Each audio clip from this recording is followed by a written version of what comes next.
How to install nozzle spring on Tokyo Marui Hi Capa. So, remove the slide.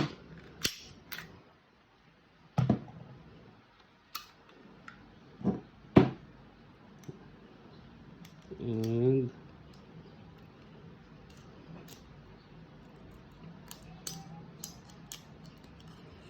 remove the guide rod and the plug.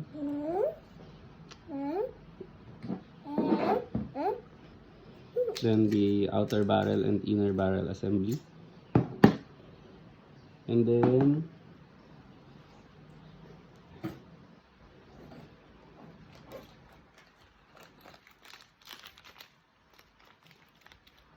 you need to remove the hammer pad.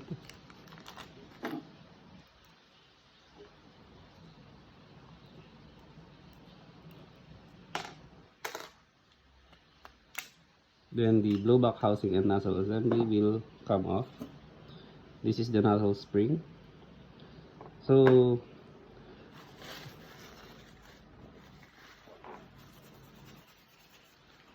if you are installing a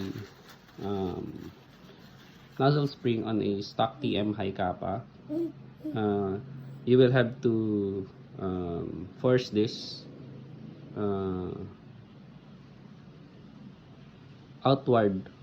opposite outward each of this rail, then remove the blowback housing. If you're using metal slide, it's easier to remove the blowback housing. So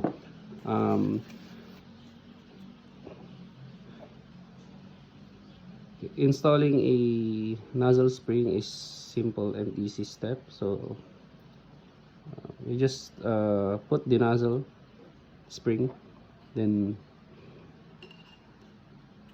install it like this and test if it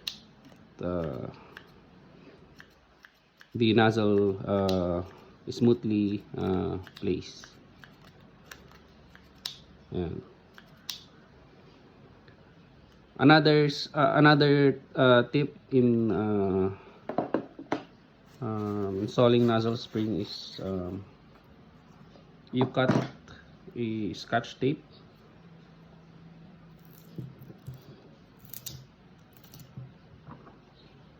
Then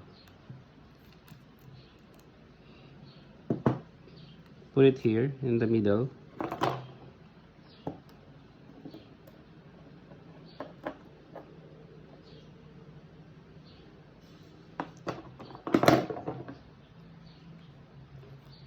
There. Make sure to wipe this with alcohol first before placing the tape.